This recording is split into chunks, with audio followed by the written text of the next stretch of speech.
저는 소도시에 사는 택시 기사입니다. 얼마 전 손님을 태워다 드리고 돌아오는 길이었습니다. 어느 산길 지방도를 달리고 있었는데 갑자기 비가 무섭게 쏟아지더군요. 한 치 앞도 분간하기 힘들어 속도를 낮추고 천천히 산길을 기어가다가 갑자기 사람이 도로로 뛰어들어 차를 세웠습니다. 매우 놀라 빗길임에도 불구하고 브레이크를 밟았고 차는 그 여자 코앞에 겨우 멈추었습니다. 잠깐 한눈이라도 바랐으면 큰일 날 뻔했죠. 미쳤어요? 죽으려고 환장했어요?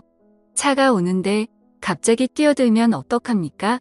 아저씨 저 좀 살려주세요. 문 좀 열어주세요. 빨리요. 저 좀 살려주세요. 여자는 뒤에 누가 쫓아오는지 주변을 돌아보며 문을 두드렸습니다. 뭔가 급한 사정이 있는 것 같았어요. 놀란 마음을 진정시키고 차 문을 열자 여자는 서둘러 차에 올라타더니 주변을 두리번거리며 말했습니다. 아저씨 출발해주세요. 어서요. 이 사람한테 잡히면 안 돼요. 어서 출발해요. 아저씨. 나는 무슨 영문인지 모르고 여자 손님이 말하는 대로 차를 출발시켰습니다. 여자 손님이 뒤를 쳐다보면서 안절부절 못하고 있었고 따라오는 사람이 없는 것을 확인하자 그제야 여자 손님은 안도의 한숨을 내쉬었습니다. 여자 손님이 눈치를 살피다가 조심스럽게 물었습니다. 괜찮으세요? 어디 다친 데는 없으신지? 그러자 여자가 들릴 듯한 소리로 괜찮다고 대답하고 앉아서 눈물을 흘리고 있었습니다. 뭐라고 얘기를 해야 할 것 같은데 뭐라고 해야 할지 모르겠더라고요. 그래서 나는 차에 둔 휴지를 뽑아서 그 여자에게 주었습니다. 무슨 사정이 있는지 모르겠지만 보고 있으니 너무 안타까웠습니다. 산길을 벗어나니 퍼붓던 비가 조금씩 잦아들었습니다. 그런데 어디까지 모셔다 드려야 할지요? 목적지를 말씀해 주시면 그쪽으로 가겠습니다. 택시비는 천천히 주셔도 되니까 너무 걱정 마시고요. 날씨도 어두워서 아무데나 내리시면 안 되겠지 않습니까? 저 아무래도 집에 다시 들어가 봐야 할 것 같아요. 지금은 못 가고요. 새벽에 남편 잠들고 나면 그때 들어가면 됩니다. 내일 일도 하러 가야 되고요. 여기서 내려주시면 집까지 걸어가면 됩니다. 그러면 남편이 자고 있을 거예요. 참 난감하더라고요. 그때 시각이 벌써 밤 9시 30분경이었는데 도로에 여자 혼자 내려주기도 그렇고 그렇다고 여기서는 안 내려주는 것도 이상하고요. 그래서 일단 차를 세우고 손님에게 다시 한번 물었습니다. 밤인데 여기서 내려도 괜찮겠습니까? 네. 계좌번호를 적어주시면 택시비는 보내드리겠습니다. 아이고 됐습니다. 그거 얼마나 나왔다고요? 택시비는 신경 쓰지 마세요. 그러자 여자 손님은 죄송합니다. 고맙습니다. 인사를 하고 차에서 내렸습니다. 그런데 차에서 내릴 때 여자 손님은 맨발이었습니다. 신발을 신을 새도 없이 도망 나온 것 같았습니다. 손님이 내리고 나서 차를 출발시키기는 했지만 신발도 안 신은 사람을 불빛 하나 없는 도로에 내려주고 오니 역마음에 걸려서 안 되겠더라고요. 혹시나 나쁜 마음을 먹으면 어쩌나 이러다 잘못되기라도 하면 어쩌나 걱정이 앞섰습니다. 에라 모르겠다. 일단 사람부터 살리고 보죠. 그래서 저는 차를 돌려서 그 여자 손님이 내린 곳으로 갔습니다. 도착해보니 여자 손님은 멀리 가지도 못했더라고요. 손님, 아무리 생각해도 집까지 걸어가기는 너무 멀어요. 손님 신발도 없잖아요. 일단 타세요. 그러자 여자는 미안해서 그런지 잠시 쭈뼛거리고 있다가 죄송합니다. 고맙습니다. 라고 말하며 차에 올라탔습니다. 지금 집에 모셔다 드리면 너무 이르지요? 거긴 고개 넘어가면 24시간 하는 해장국 집이 있는데 해장국이나 한 그릇 하시겠습니까? 저는 아직 저녁도 못 먹어서 위장이 쪼그라드는 것 같네요. 제가 오늘 굶어 죽겠습니다. 손님도 식사 못 하셨죠? 네. 그런데 죄송해서. 죄송하기는요. 계좌번호 적어드리면 바꿔 보내주시면 되죠. 가십시다. 나는 이제 배가 고파서 말할 힘도 없습니다. 그리고 비를 많이 맞으셔가지고 옷이 다 젖어서 춥겠습니다. 히터 세게 틀어드릴 테니까 옷 좀 말리세요. 네, 고맙습니다. 저는 히터를 제일 세게 틀고 옷 좀 말리라고 일부러 천천히 운전했습니다. 그리고 한 20분쯤 후에 해장국집에 도착했습니다. 저는 차 트렁크에 있는 슬리퍼를 꺼내서 여자에게 건네주고 우리는 같이 해장국집으로 들어갔고 한마디 말도 없이 해장국 한 그릇 뚝딱 해치우고 나니 살 것 같았습니다. 저는 그제야 여자 손님 얼굴을 자세히 보게 되었는데 여자 손님은 나이가 50대 초중반쯤으로 저보다 몇 년 아래인 듯 했습니다. 얼굴은 어디 넘어졌는지 아니면 남편에게 맞았는지 상처가 나 있었습니다. 여자는 많이 고단해 보였고 좀 쉬어야 할 것 같다군요. 해장국집에 나온 후 저는 근처 공터에 차를 세웠습니다. 엄청 고단해 보이시네요. 여기서 잠깐 눈 좀 붙이세요. 저는 오늘 하루 종일 운전하느라 앉아만 있어서 밖에서 좀 걸어야겠습니다. 저 신경 쓰지 마시고 편하게 좀 쉬세요. 1시간쯤 뒤에 댁에 모셔드릴게요. 저는 그렇게 말하고는 밖으로 나왔습니다. 비가 쏟아지고 난 다음이라 그런지 최여름 밤 공기가 깨끗하게 느껴졌습니다. 근처에 아카시아 나무가 많은지 바람이 불어오니 아카시아 향기가 진하게 전해져 오더군요. 12년 전 아내를 묻을 때도 그랬습니다. 암으로 세상을 먼저 떠난 아내를 선산에 묻었는데 초등학교 다니던 아이들도 울고 저도 울고 가슴이 멍멍해서 잘 가라는 말도 나오지 않았습니다. 너무 슬프고 막막해서 망연자실하고 있는데 어딘가에서 진한 아카시아 꽃향기가 전해져 왔습니다. 그런데 그 향기를 맡으니 이상하게도 마치 아내가 옆에 와 있는 듯 느껴졌습니다. 나는 좋은 곳으로 가니 걱정하지 말라고 먼 훗날에 좋은 데서 다시 만나자고 말하는 것 같았지요. 그때 그 향기가 코끝을 스치니 죽은 아내가 떠올라 저도 모르게 눈물이 흘러내렸습니다. 말은 많지 않았지만 속정이 깊었던 사람이었습니다. 수줍음이 많아 웃을 때도 큰 소리를 내서 웃는 일이 잘 없었는데 웃는 모습이 하도 해맑아서 보고 있으면 제 마음에 있던 걱정도 거치는 듯 했지요. 아내가 떠나고 난 후 애 둘 키우고 먹고 사느라 바빠 아내는 잊었다고 생각했는데 그렇지도 않은 모양이었습니다. 문득 떠오른 아내 생각에 한숨을 쉬고 있는데 여자에서 잠든 줄 알았던 손님이 어느새 옆에 와 있었습니다. 그 여자는 한동안 말없이 기온을 시원하게 불어오는 밤바람을 쐬며 서 있었습니다. 그러다 문득 여자가 자기 얘기를 꺼내더군요. 남편한테서 도망치고 싶었어요. 그런데 결혼은 내 맘대로 해도 이혼은 내 맘대로 안 되네요. 남편은 저를 믿지 못해요. 자꾸 저를 이상한 여자로 생각해요. 결혼하고 얼마 안 돼서부터 그랬네요. 내가 24살에 그 사람과 결혼했으니 그렇게 살아온 세월이 거의 30년이 다 돼갑니다. 남편은 애를 못 낳는 사람이에요. 흔히들 씨 없는 수박이라고 하지요. 그래서인지 자격지심이 심하고 의심하는 병도 심해요. 의심하는 병은 약도 없더라고요. 아무리 아니라고 해도 안 되고 내 속을 다 드러내 보여도 안 돼요. 바람은 남편이 폈다고 했어요. 밖에서 이 여자 저 여자 참 많이 만났는데 저한테 들키면 다 저 때문이래요. 제가 바람 피우니까 자기도 다른 여자 만나는 거래요. 그런 적 없다고 아무도 안 만났다고 하면 독한 년이 끝까지 거짓말한다고 해요.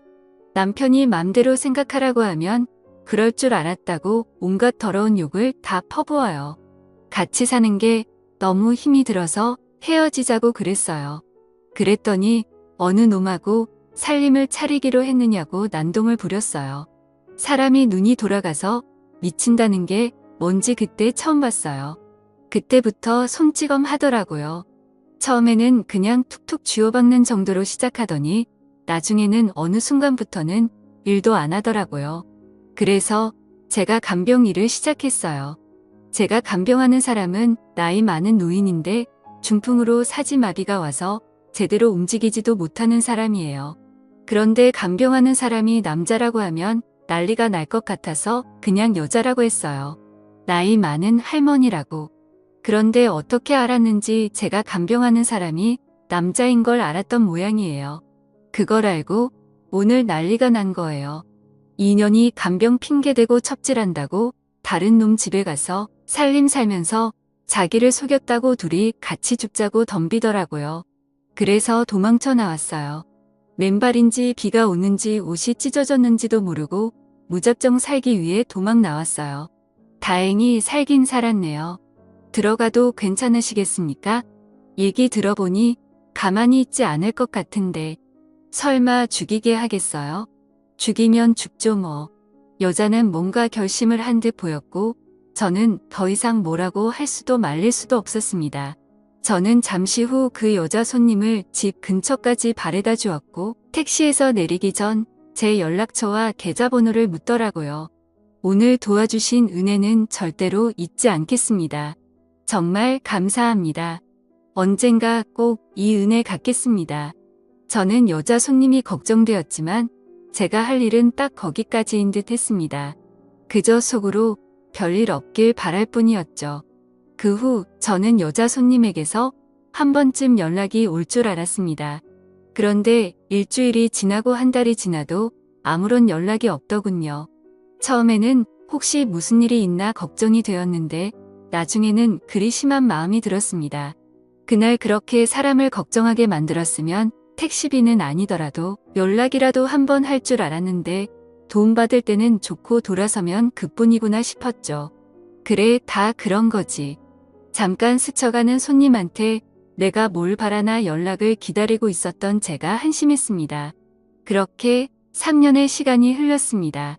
저는 늘 그대로 특별할 것도 대단할 것도 없는 일상을 보냈는데 언젠가부터 몸살이 오는 듯 하더니 기침이 나고 쿡쿡 쑤시는 듯 머리가 아파왔습니다. 저는 감기 몸살인가 보다 싶어 종합 감기약을 사다가 먹고 평소보다 일찍 집에 들어와서 일찍 잠자리에 들었습니다. 그런데 자고 일어나도 증세가 나아지지 않고 며칠간 약을 먹어도 차도가 없었습니다. 그제야 저는 약을 잘못 샀나 보다 싶어 병원에 가서 진료받고 약이나 찌어오자 싶어 갔는데 전혀 생각지도 못한 얘기를 듣게 되었습니다. 제가 폐암 사기라고 하더군요. 폐에서 시작된 암은 척추를 지나 어깨 머리까지 전이가 되었다고 했습니다. 병원에서 사기 판정을 받은 후 의사가 특별한 증상을 못 느끼셨냐고 묻더군요. 몸살이 난 듯 몸이 아프고 기침이 좀 나고 머리 아픈 것 외에 다른 증상은 없었습니다. 그래서 감기 몸살인 줄 알았습니다.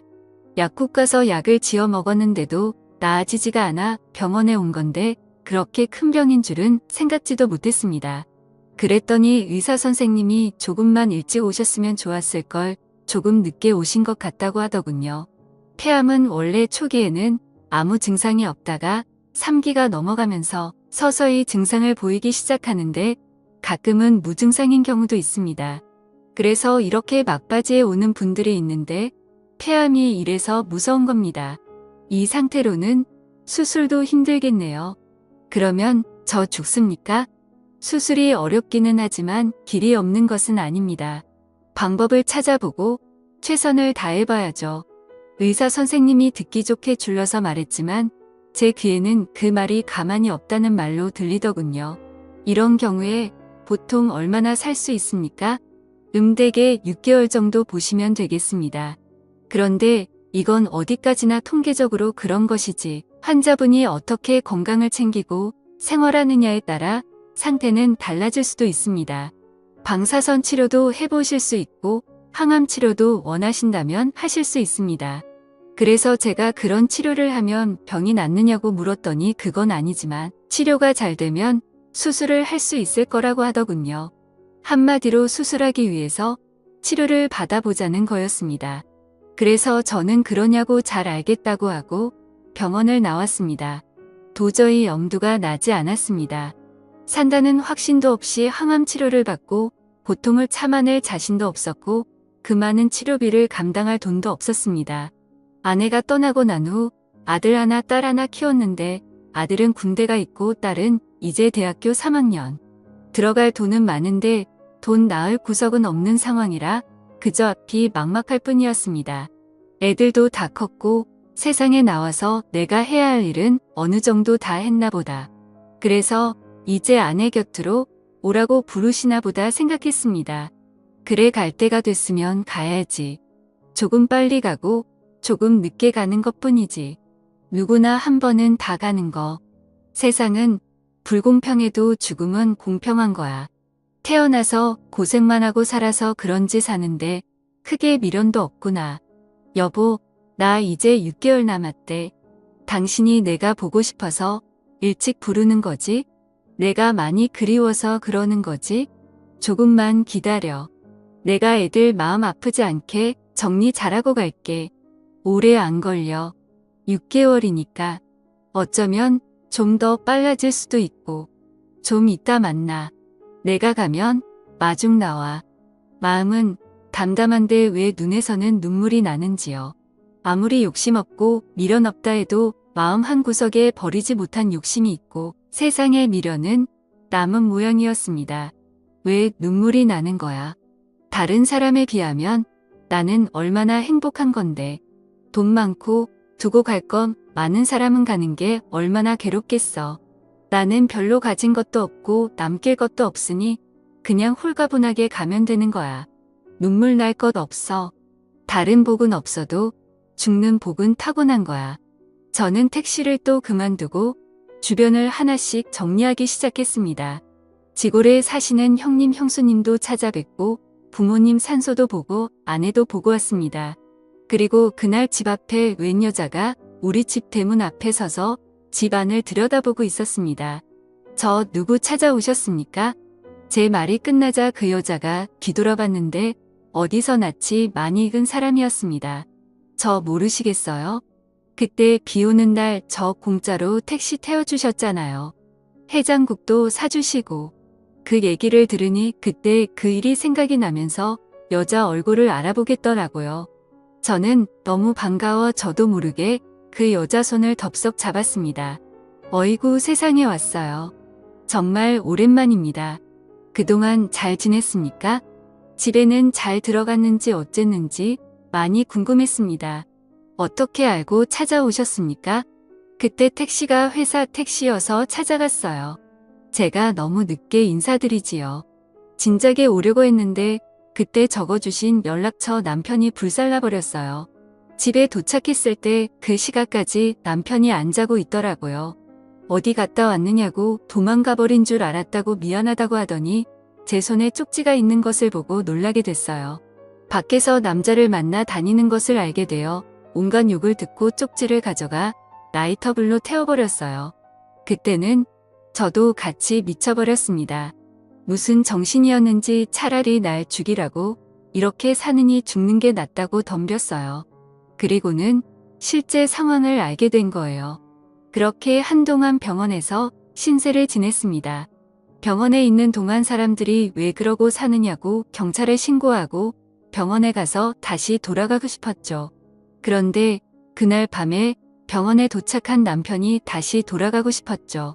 그렇게 한동안 병원에서 신세를 지냈습니다. 병원에 있는 동안 사람들이 왜 그러고 사느냐고 경찰에 신고하고 이혼하라고 하더라고요.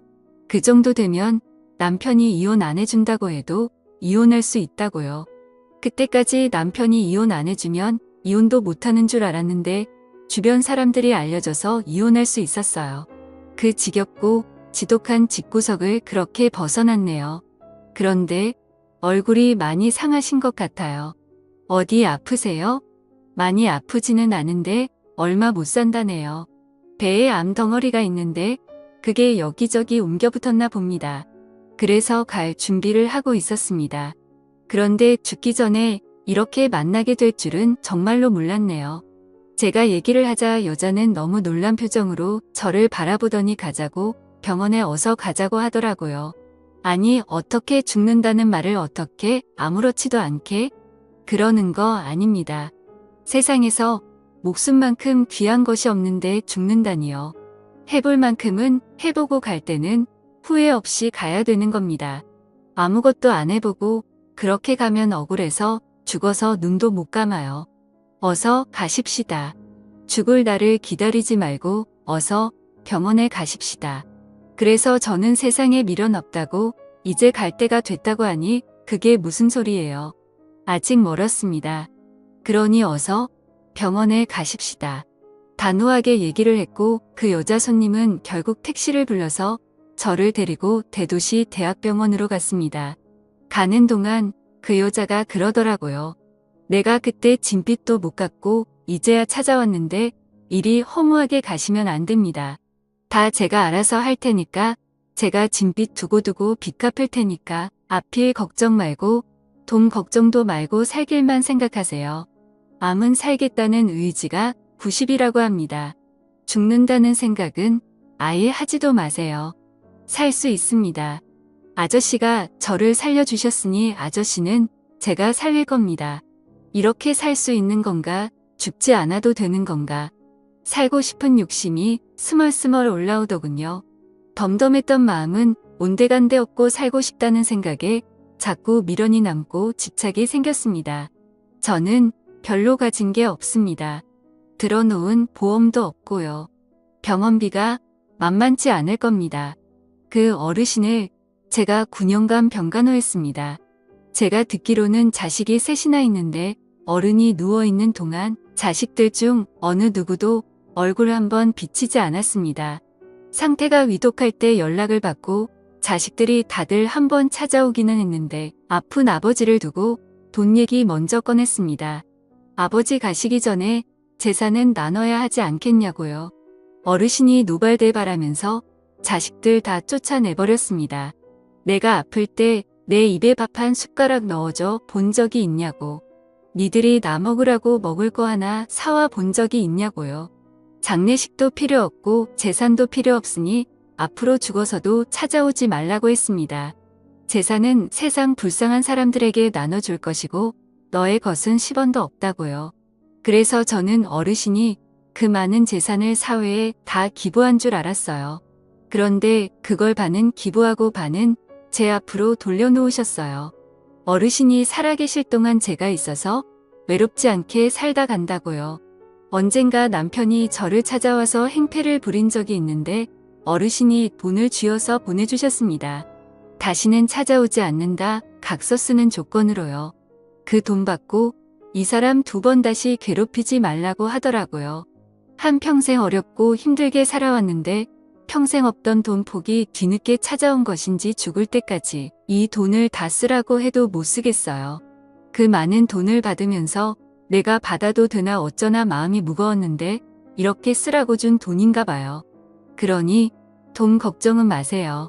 이 돈은 이렇게 써야 되는 겁니다. 사람 마음이 참 간사하대요. 죽는다고 생각했을 때도 눈물이 나왔는데 살아보자고 했을 때도 눈물이 나더라고요. 어떤 것이 진짜 내 마음인지 저도 제 마음을 모르겠더군요. 그렇게 저는 그날 바로 대학병원 특실에 입원해서 검사 후 집중 치료를 받았죠. 그 여자는 잠깐씩 볼일 보러 가는 것 외에 제 곁을 떠나지 않았습니다. 가봐야 되는 거 아니냐고 했더니 그 여자가 웃으면서 그러더군요. 나는 평생 아픈 사람 병간호하는 팔자인가 봐요. 아픈 사람 있는데 어딜 갑니까? 병간호해야죠. 고맙기도 하고 미안하기도 하고 저야말로 뒤늦게야 이게 무슨 복인가 싶었습니다. 암은 다른 장기로 전이가 되긴 했지만 항암 치료와 피로적 치료를 병행하면서 상태는 많이 나아졌고 의사 선생님이 보시더니 이제 수술해도 되겠다고 하더라고요. 선생님 잘 부탁드립니다.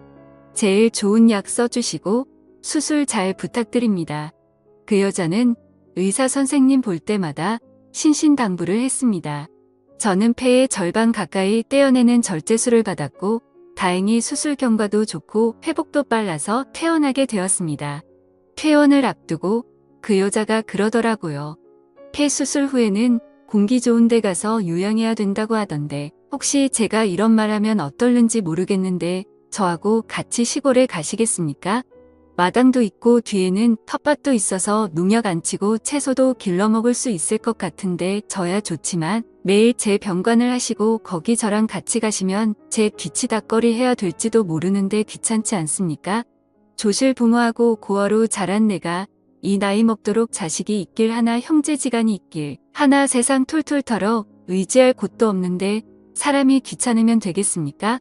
저번에 병원에 왔을 때 보니까 아저씨 딸도 참 예쁘게 컸고 아들도 참 잘 자랐던데 내가 도와줄 수 있는 건 없을까? 그 여자는 그저 내 몸을 안아주고 내가 도움이 좀 되고 싶더라고요. 생판 모르는 사람도 돕고 산다는데 이렇게 인연이 맺어졌으니 돕고 살면 좋을 것 같아서요.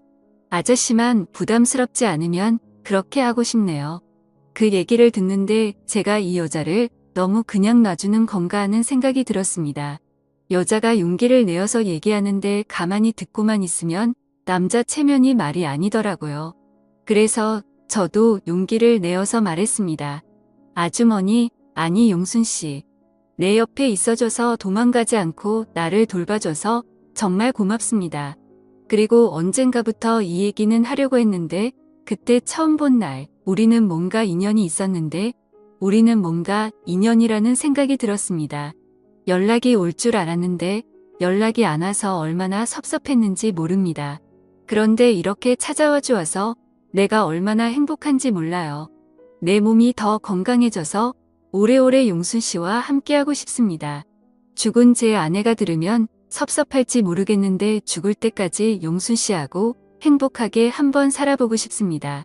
그렇게 저는 용순 씨와 시골에 자리를 잡게 되었고 우리는 그곳에서 우리 둘만의 조촐한 결혼식을 올리고 사진도 찍었습니다. 용순 씨와 함께 산 지 벌써 2년이 흘렀네요. 즐겁게 살아서 그런지 몸도 점점 건강해지고 있고 가끔 병원에 가서 검진을 해보는데 아직까지 재발은 없다고 하더라고요. 아내한테 곧 만나자고 인사를 했는데 그때 한 인사는 취소해야 할 모양입니다.